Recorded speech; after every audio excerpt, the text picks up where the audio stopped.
আসসালামু আলাইকুম। This is Tabassum Tania. শুরু করছি আজকে আপনাদের জন্য নতুন একটা ব্লগ নিয়ে। এটা আজকে আমার জীবনের প্রথম ব্লগ। প্রথমে আমরা দিয়ে দিচ্ছি এলাচ, দারচিনি ও তেজপাতা।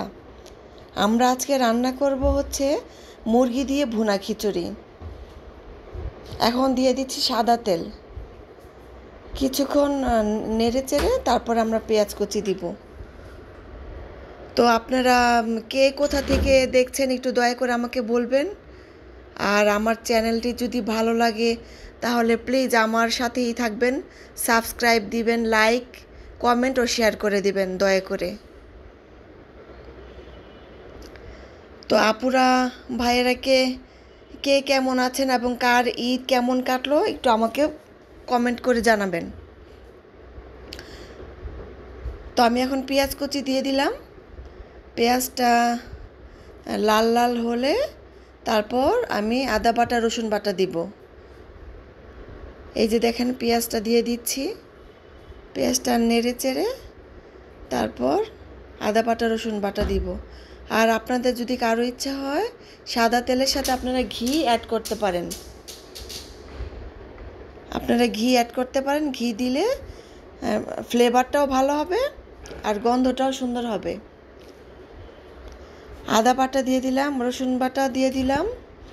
এখন নাড়াচাড়া করে কিছুক্ষণ তারপর চাল অ্যাড করে দিব।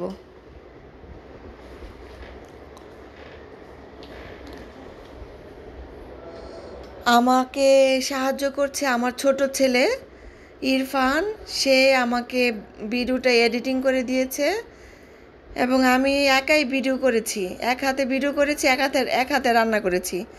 তো কোনো সমস্যা হলে বা ভুল ত্রুটি হলে ক্ষমা দৃষ্টিতে দেখবেন বা শুধরাই নেবেন আপনারা, সেটাই। দেখতে পাচ্ছেন আপনারা পেঁয়াজটা লাল লাল হয়ে গেছে। এখন আমি লবণ দিয়ে দিলাম। লবণটা যে যার মতো পরিমাণ মতো খেতে পারেন। আর আমার বাসায় হচ্ছে আজান দিচ্ছে, তো বন্ধুরা আপনারা ব্যাপারটা স্কিপ করে নেবেন, আজানের শব্দ হচ্ছে। তো এখন লাল লাল হলে তারপর আমি একটু মশলা অ্যাড করব। তো মশলাটা অ্যাড করে নেই। প্রথমেই আমরা দিব হলুদের গুঁড়া। এখন হলুদের গুঁড়া দিয়ে দিলাম। তারপর দিব ধনে গুঁড়া। এই যে ধনে গুঁড়া দিয়ে দিলাম। তারপর দিব আমরা মরিচের গুঁড়া। তো আমি একটু কমই মরিচের গুঁড়া দিব, কারণ আমার ছেলে মেয়েরা বেশি মরিচ খেতে পারে না। তো আপনারা যদি ঝাল ঝাল বেশি খেতে চান তাহলে মরিচের গুঁড়ার পরিমাণটা একটু বাড়িয়ে দিবেন।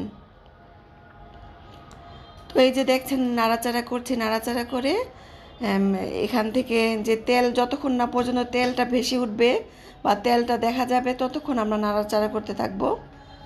তারপর আমরা মুরগিটা দিয়ে দিব। এই যে দেখেন একটু তেল তেল দেখা যাচ্ছে। একটু পানি দিলাম, সামান্য একটু পানি দিলাম যাতে মশলাটা না পুড়ে যায়। তারপর পানির পরিমাণ কিন্তু খুবই সামান্য দিতে হবে বন্ধুরা, খুবই সামান্য। তারপর এই যে মুরগিটা অ্যাড করে দিলাম। হ্যাঁ, মুরগির গায়ে যতটুকু পানি আছে সেটা শুকানো না পর্যন্ত আমরা আর কোনো পানি অ্যাড করব না। মুরগির গায়ের পানি থেকেই যতটুকু হওয়ার হবে। হ্যাঁ, তো আপনারা কে কোথা থেকে দেখছেন বন্ধুরা একটু জানাবেন দয়া করে। আর আমাকে আপনাদের সাথেই রাখবেন। এই যে আমরা আলু দিয়ে দিলাম, দেখতে পাচ্ছেন, সাথে আলু আর কাঁচামরিচ, 3-4টা আস্ত কাঁচামরিচ দিয়ে দিলাম।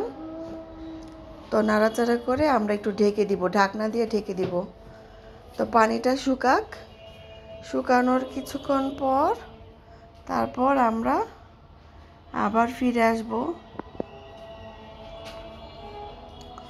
এই যে দেখেন কি সুন্দর গন্ধ বের হচ্ছে আর কি সুন্দর ধোঁয়া বের হচ্ছে। দেখছেন পানিটা কিন্তু শুকিয়ে গেছে, ইতিমধ্যে পানিটা শুকিয়ে গেছে, তেলটা ভেসে উঠেছে উপরে।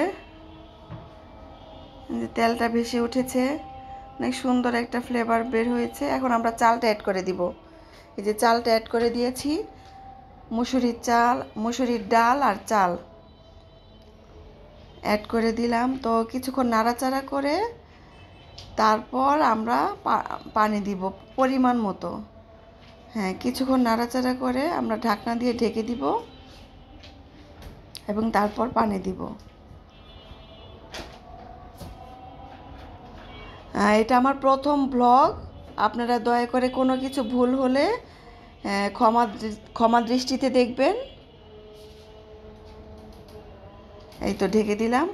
হ্যাঁ, কিছুক্ষণ পর পানিটা যখন একটু শুকিয়ে যাবে, চালের পানিটা যখন শুকিয়ে যাবে, তখন আমরা পরিমাণ মতো করে পানি দিব।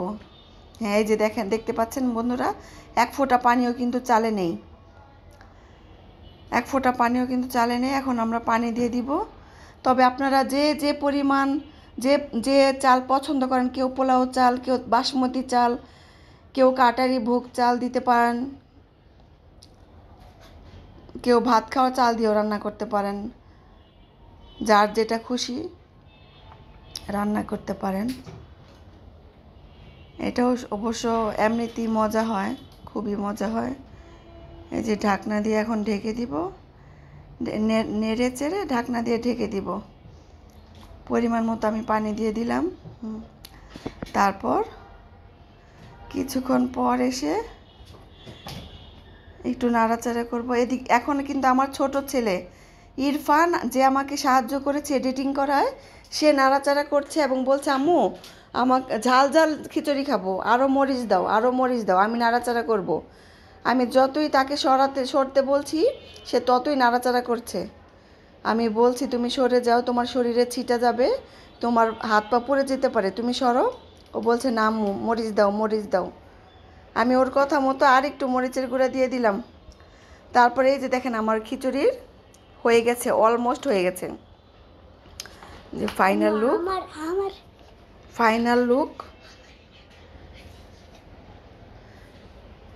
এই যে দেখেন, পানিটা শুকিয়ে গেছে এবং খিচুড়িটা হয়ে গেছে। এখন খিচুড়িটা ওদের বেড়ে সবার প্লেটে দিয়ে দিব। এই যে দেখেন আমার খিচুড়ির ফাইনাল লুক, দেখতে পাচ্ছেন? কেমন হয়েছে বন্ধুরা একটু জানাবেন।